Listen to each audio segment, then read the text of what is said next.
Hello guys and gals, me Mutahar, and I don't know what's up with this PewDiePie fella, but man, he's gotten a lot more bass post-retirement. I'm done with Google. Now normally these videos can do really well, because some people, like you, probably want to know, how do I make my life more private?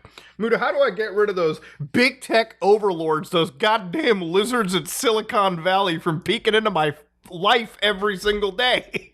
Now, before we continue, one thing I want to say is some of our videos are actually showing up on Spotify. So if you want to have a different platform to watch some of the long-form content on, especially considering that some of the conspiracy stuff, maybe the dark web stuff in the future, maybe haunted gaming, a lot of the content that I'm working on can also be viewed on Spotify. So if you want a different platform to listen to the stuff on while you do something else, while you play a game, while you work out, while you're driving, it also does have video as well. So don't feel that you're missing out on an entire component. It's all there on Spotify. So whether you listen to this on the web browser or you look at it on the app, it's a totally new platform for you to at least watch the content on.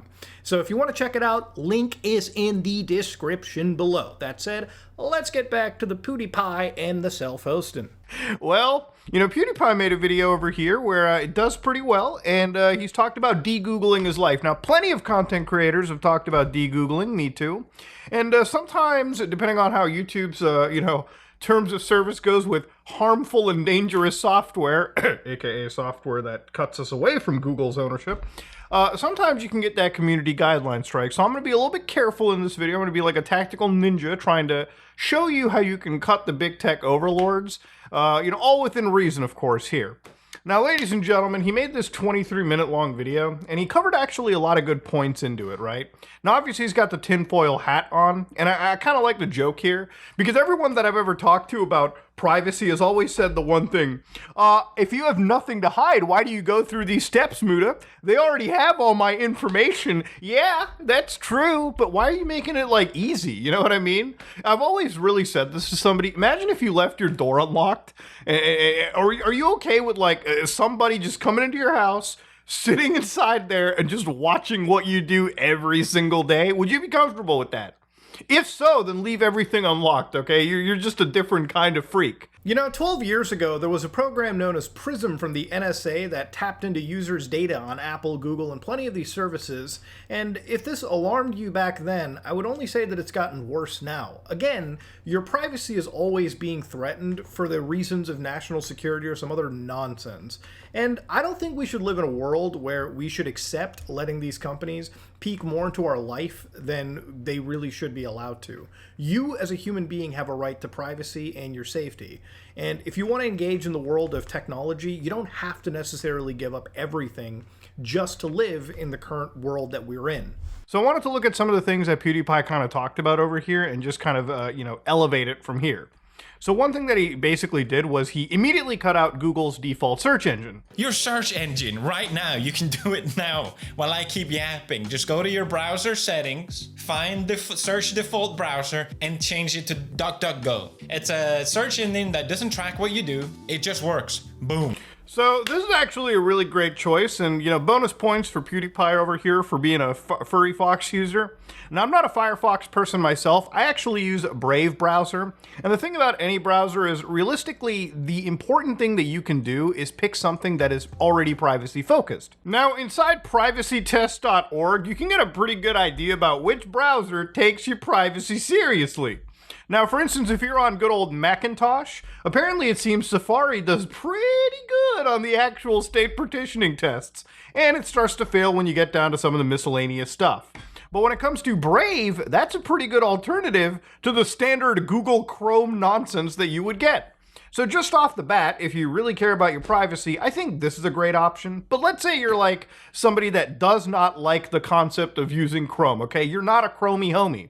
You can actually just keep using Firefox, which is pretty good, or you can switch to something like LibreWolf, which is a bit more privacy focused, but keeps that Firefox engine. Now, when it comes to your actual defaults, PewDiePie makes a pretty good point to tell you about switching from Brave browser. Now, most people don't switch from defaults, which is one of the reasons why companies like Google pay companies like Apple billions of dollars a year to make sure that they are the default. In fact, they literally just had a court discussion about this when it comes to monopolization, because Google literally was able to starve out their competition and keep a market share because literally they were the browser that everyone was defaulted to. And most people don't even go through the entire setting page to actually change their default. I mean, seriously, my dad, he's somebody that buys a cell phone, immediately starts browsing the internet as best of his ability, and he probably doesn't even know that there are options to change your browser engine, or not browser engine, but your search engine.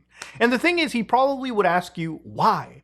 Isn't Google just good enough? Now, the thing is, if you go to your search engine over here, you can actually change underneath Brave to a whole bunch of different options. So if you want to use Brave search, you can. I personally don't prefer it. DuckDuckGo is a great option. But of course, Start Page is the option that I'm using.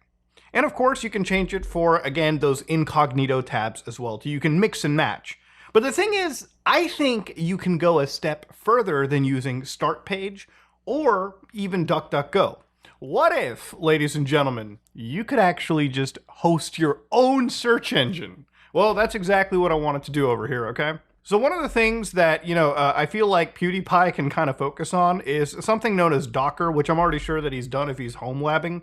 Now, for anybody that doesn't know what Docker is a actual containerization software. So you know how I always talk about virtual machines, but what if you want to spin up a virtual machine, but you don't want to deal with all of the bloat that comes with spinning up an entire virtual machine of Windows? Well, what Docker does is it loads up a virtual machine of Windows or any operating system, but it effectively spins up just the most important stuff that you need to get things going. So you save a shit ton on resources, and you kind of get the benefits of those virtual machines in a lot of cases. So in this AI, I even asked it, Docker is a tool for running your applications inside containers. These containers package all the dependencies and code your app needs to run into a single file. Now you might be like, Muda, you're using ChatGPT? No, I'm actually running an AI model locally on my system with full web searching capabilities, all without ever sending my information to the rest of the world. And all of this is actually done through Docker, and I'll guide you through how it works. Now, let's say you're on something like Windows. You want to download Docker Desktop for any of your systems, whether you're a Mac user, a Windows user, or a Linux user. And once everything is set up and ready to go, it should look something close to this. Now, I've already got a few containers set up, but when you open up the terminal over here, a lot of these places you go to, you can just drag and drop the actual terminal commands they provide, and it will actually run within here, and it'll eventually have all these containers set up. So I've got a few things running right over here, but let me start off with other software to run. Now, once you get things like SeirXNG, this is actually a free open source internet meta search engine which aggregates results for up to 247 search services. Users are neither tracked nor profiled. Additionally, SeirXNG can also be used over Tor for online anonymity. Now, if you want to install this, one thing you can go down over here is the Docker container.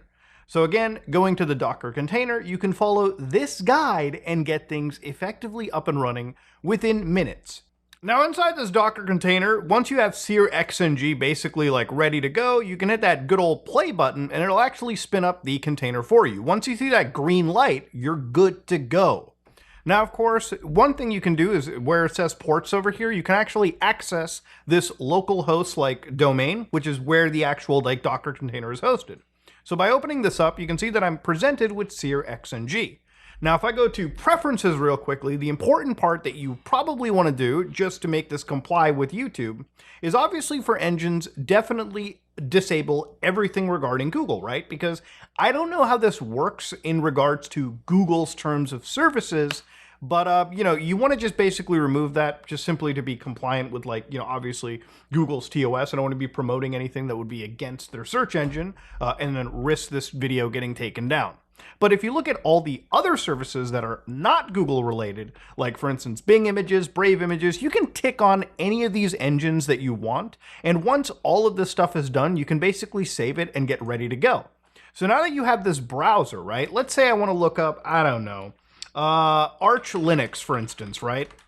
Guide install Reddit, or just the guide install. As long as I hit enter over here, it may take a little bit longer to go, but generally speaking, I have gotten a response time of 1 second, and I would say it's a little bit better than Google search because it's amalgamating from hundreds of different search engines. And you kind of bypass some of the possible censorship that certain things like certain services like Google might invoke on their actual service. Now, one thing you probably also noticed over here is I don't have sponsored pages. I don't have ads or anything. And it's not because I have an ad blocker, it's because I'm locally hosting my own search engine. I don't actually have to worry about any fucking ads. This is my search engine. It's not any other search engine.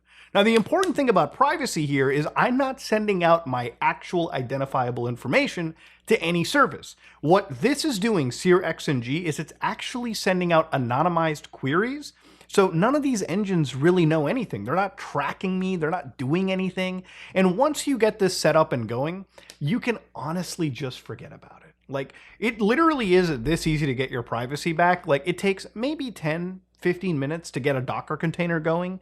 And once all of that pain is done, you can just have it ignored. You can just have it minimized somewhere on your computer forever and never have to think twice about the back end of this, right? This is the beauty of self-hosting. You go through the pain just a little bit, and then all of a sudden, it's just easy. Imagine you bought a physical keyboard and it was secretly connected to the internet, sending big tech everything you type. We're not doing anything weird, just trust us, bro. It's so messed up. On Graphene, I still have the option, and if I want to take a Google app, I can starve it, put it in one of those. I still don't like that I use a Google app, but no, actually it's good. Google is at my mercy. So inside over here, he talks about like Graphene OS, which is a great alternative that you can have to like standard Android.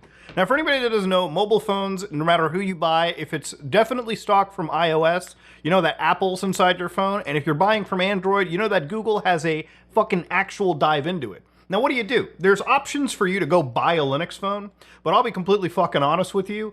If you want to actually use your phone with applications and have other things that aren't just a cumbersome Linux-style system on your phone, that's not a great option, okay? I don't think it's a perfect option. I think it's probably for people who are really, really at risk and need like complete hardware kill switches and just communication services. But if you want to actually use your phone with all of the doodads that modern smartphones provide, then yes, Graphene OS is a great alternative. Now, the thing is, you can't just install this to every single phone. So if you're somebody that has like, I think a Samsung device, you may be a little bit too locked out. But generally, if you buy like Google Pixels, or I think even like OnePlus phones, a lot of those come with the ability for you to install this operating system. And the best part about it is you get a lot of privacy features out of the box. So for instance, let's say you do install a Microsoft or Google application and they do come with some invasive little privacy busting features. Graphene OS literally can starve those entire systems with its permission system, of course, just to prevent them from doing things that you probably don't feel comfortable with, right?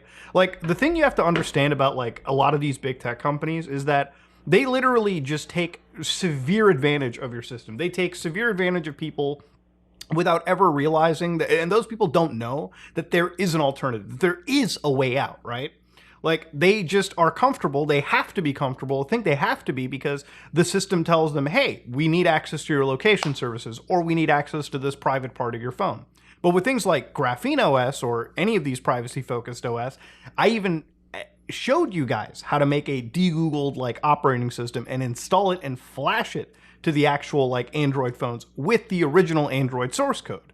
And the thing about it is once people realize that they can do this once, go through the pain a little bit, and then all of a sudden everything just works out, they have the ability to actually kind of containerize and lock these services down, then it becomes a whole different fucking ballgame. Then use it all you want. I may not be a Windows user, but I definitely use Windows when I lock it inside a virtual machine. So I can use it for playing certain video games or using really old Windows software super easily, and it just runs in a VM. I containerize it. Now, one thing that I found really impressive too, obviously PewDiePie talked a little bit about like cloud hosting, like hosting your own like files, right? Now, I think backups are great, but, relying on Google, relying on any of these services to store your files is a little bit creepy in the sense that you never really get privacy. Every time you upload your information to services like Google or, OneDrive or Mega or really any of these services, you kind of have to trust them to be properly encrypting your stuff.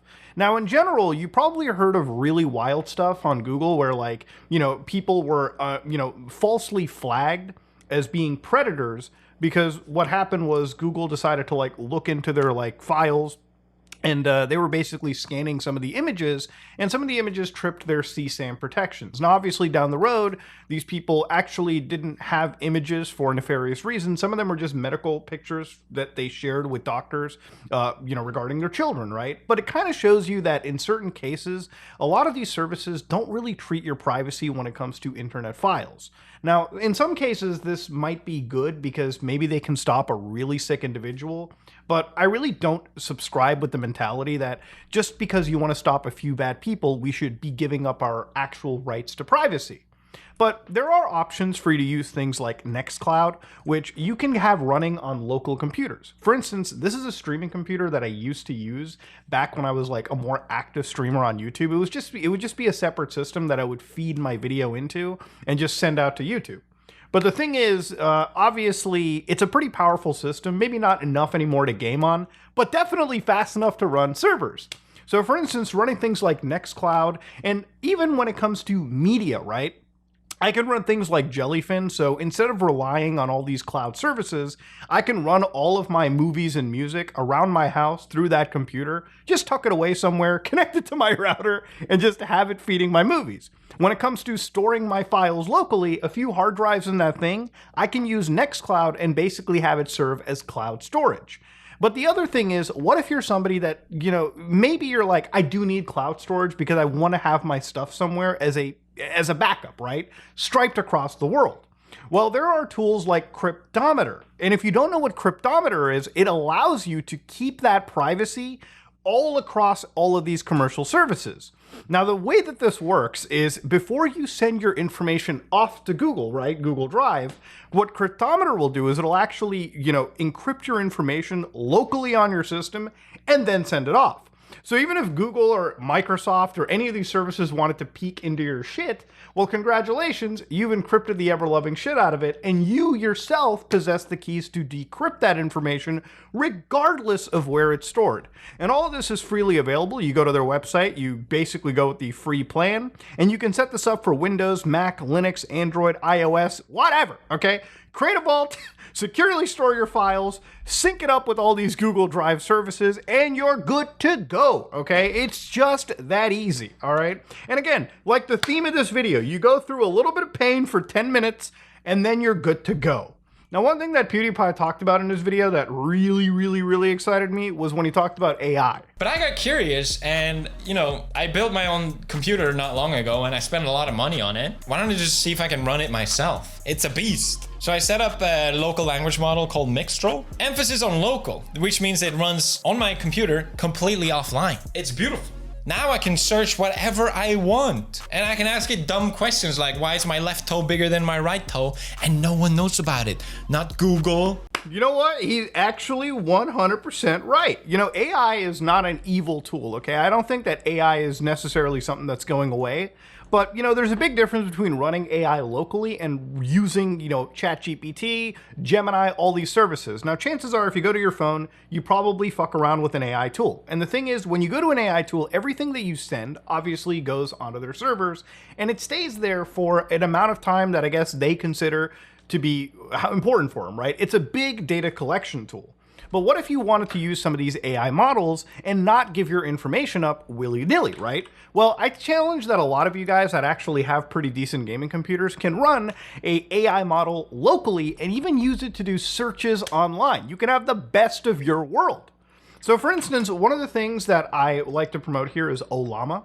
And depending on what you use, there are plenty of models that come with this. For instance, if you go to their model page, you can download DeepSeek, you can download Gemma, you can download Quen, you can download Llama. And each of these have different parameters, so the higher your parameter is, the better the AI. But generally speaking, even with something like a 12 billion parameter model that can run on a lot of GPUs, or even a 4 billion, or sometimes you can get a quantized model, which is slightly lower quality, but it definitely crunches down on resources. Installing any of these and running them is exactly, you know, the alternative to relying big tech to store all of your AI shit. So how does it install? Well, you go to the actual page, you go to this download option, and regardless of what you use, whether it be Windows, where you can download the tool from them, Mac OS a tool, but if you're on Linux, this one command that you copy, and you open that super spooky terminal, all you do is paste that in there and it just installs for you. Now, of course, after that, what you can do is you can go to Olama and you can serve it. But the other thing you also want to have is an NVIDIA container toolkit if you use an NVIDIA GPU, just because you want to have GPU acceleration. It just speeds up these AIs like crazy, okay? GPUs are important. Now, of course, the other thing you want is Olama, pull, and then, of course, you can pull the specific AI you want. So, for instance, if I want Gemma 3, I type in Gemma 3, give a little colon, and if I want the 12 billion parameters, I download the 12 billion. If I want the 7, I download the 7 billion parameters. So, of course, once all of that is done, you're still not all the way there. There's something known as Open Web UI, which is, again, the actual tool we use to get access to these AIs in a super easy manner. So go to their website, and of course, all you do is you get the Open UI. You basically follow their instructions on GitHub. So for instance, if you already had that Docker installed, which we did in the beginning, you can basically go all the way, get this first command, and open up your Docker container and just drag that shit right in there. And of course, once it's done, you'll have Open Web UI. So once you hit play on that, you'll notice that it's got me a little like localhost, and as soon as I hit enter, boom, it's good to go. And because we installed those models, we can basically load up whatever we want. Now, for instance, if I ask it, hey, explain the stock market to me. And of course, if I hit enter, it's basically back-ended to the AI, and of course it breaks down the stock market, right? It actually gives me what I want. But you're like, Muda, what if you want it to Google search for you? Well, young Padawan, it's pretty fucking easy. If you go over here and just basically access your administration panel, you can go to the settings page, and underneath web search, you can actually give it a web search request engine. So for instance, you just toggle on web search, and then in the engine, you have all these things to pick from. So you can go to Google, you can do Brave, you can do fucking Bing for whatever reason.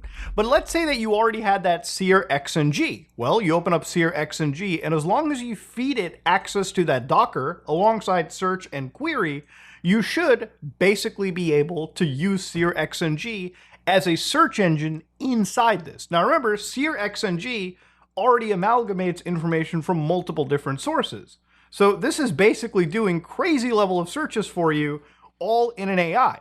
Now the thing is, if there are issues, there are updated guides. I highly recommend you always follow the actual guides from the site, because sometimes things can change per even the smallest update, and you probably have to think a little bit out of the box. You probably have to change some things around. But once you got web search enabled, all you can do is just tap that web search. Like for instance, if I ask it something like, what is happening with SteamOS beating Windows in gaming? And of course, as soon as I hit enter, it generates the query, starts searching the web, and it even pulls together all of the actual sources you need. And all of this is done locally on my system. This stuff that you would probably have to pay a subscription for with certain services on the internet, this is doing completely for free, right? And of course, it even allows me to do follow-up questions. It's actual AI running entirely local. Now, let's say you also wanted to do this on iPhone and Android. There's plenty of free applications for iOS and especially for Android that allow you to install models on your local phone that maybe aren't even as good as this, but they run completely locally. So let's say you don't even have an internet connection, but you still want to have access to some AI tool. You can self-host local AI and never have to worry about the privacy implications. One cool thing about these AIs that you can do is you can actually use them to transcribe like entire images. So for instance, this image that I got from the Stop Killing Games video, let's say I wanted to transcribe all this text real quickly.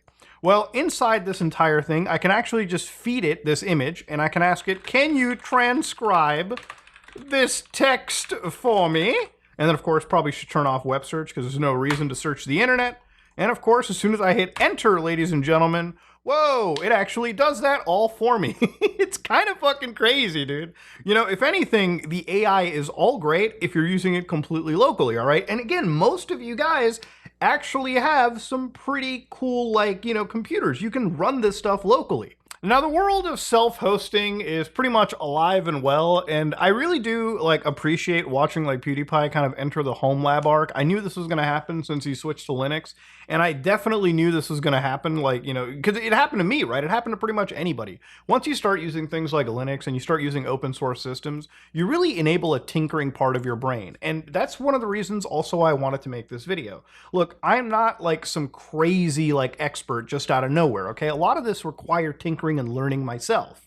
And that's kind of the whole fun of life, right? Like learning new things. And sometimes it's good to be a little bit of a rebel, you know, stick it to the fucking man watching you every single day.